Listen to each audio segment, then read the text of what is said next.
সান্ডা সোশ্যাল মিডিয়াও আমাদের নৈতিক দায়িত্ব। সাম্প্রতিক সময়ে সান্ডা নামক এক ধরনের মরুভূমির প্রাণী নিয়ে বাংলাদেশের সামাজিক যোগাযোগ মাধ্যমে এক অদ্ভুত রকমের উত্তেজনা ছড়িয়ে পড়েছে। মূলত সৌদি আরব সহ মধ্যপ্রাচ্যে অবস্থানরত বাংলাদেশি প্রবাসীদের দ্বারা কিছু তৈরি ভিডিও ভাইরালের পরে এই আলোচনায় কেন্দ্র আসে। এটি ভাইরাল হওয়ার মূল কারণ হচ্ছে সামাজিক মাধ্যমে অ্যালগরিদমের প্রভাব। কিছু কিছু ভিডিও যেমন কফিলের ছেলের প্রিয় সান্ডা, সান্ডার বিরিয়ানির রান্না, সান্ডা ধরি কফিল খায়, এই ধরনের কন্টেন্ট কিছু দর্শকের আগ্রহের ফলে ফেসবুকের অ্যালগরিদম সেগুলোকে আরও বড় পরিসরে ছড়িয়ে দেয়। ফলে হঠাৎ করে প্রায় সবাই দেখতে দেখতে সান্ডা সংক্রান্ত ভিডিও, মিম, লাইভ, এক কথা এক ভাইরাল পাগলামি। এই প্রবণতা আমাদের কন্টেন্ট ভোগ করার সংস্কৃতি ও তথ্য যাচাই করার দক্ষতার অভাবকে সামনে আনে। সান্ডা ধরা, সান্ডার মাংস খাওয়ানো, এমনকি সান্ডার বিরিয়ানি, এমন নানা ভিডিওতে দেখা যাচ্ছে প্রবাসী বাংলাদেশিরা কফিল ও তাদের সৌদি মালিকদের নির্দেশে এই প্রাণী শিকার করছেন ও রান্না করে খাওয়াচ্ছেন।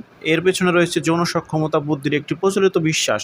কিন্তু আদৌ কি এই প্রাণী খেলে পুরুষত্ব বাড়ে? এর পেছনে বৈজ্ঞানিক সত্য কী, বা পরিবেশগত দিক থেকে এর প্রবণতা কতটুকু হুমকিস্বরূপ?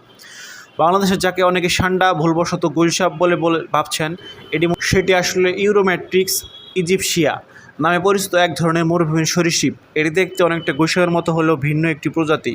ইংরেজিতে একে বলা হয় Egyptian spiny tail lizard. Saudi Arab ও পার্শ্ববর্তী অঞ্চলে একে প্রচলিতভাবে দাব বলে ডাকা হয়। সাধারণত উত্তর আফ্রিকা, মধ্যপ্রাচ্যের মরু অঞ্চলে এদের দেখা যায়। এদের লম্বা কাঁটাযুক্ত লেজ, শক্ত চামড়া থাকে। সান্ডা মূলত নিরামিষভোজী প্রাণী, গাছের পাতা, ফুল, সজ্জা ইত্যাদি খায়। এদের আচরণ শান্ত প্রকৃতির। এরা মরুভূমির পরিবেশে টিকে থাকতে সক্ষম। রাসূল সাল্লাল্লাহু আলাইহি সাল্লাম গিরগিট খেতে নিষেধ করেছেন, তবে একে ফাসিক বা খাবিজ বলেছেন।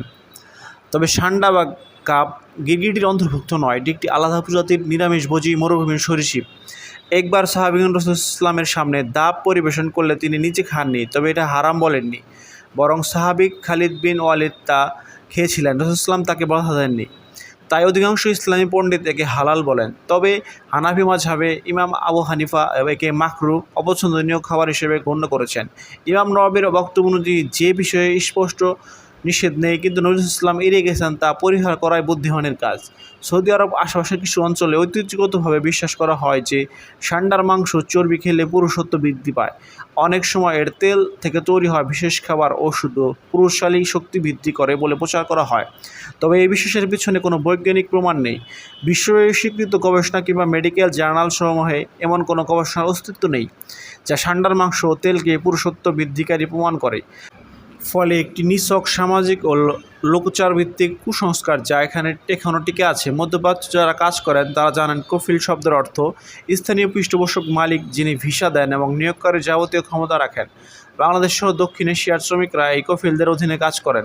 বর্তমানে ভাইরাল হওয়া ভিডিওতে দেখা যাচ্ছে এই কফিল তার সন্তানের বাংলাদেশি শ্রমিকদের দিয়ে সান্ডা ধরাচ্ছেন, রান্না করাচ্ছেন, এমনকি রান্না করা মাংস নিজেরা খাচ্ছেন। প্রবাসীদের ভূমিকা এখানে শিকার সহযোগিতা ও রান্নার সহযোগী এবং এক ধরনের মনস্তাত্ত্বিক বৈষম্যের প্রতিফলন।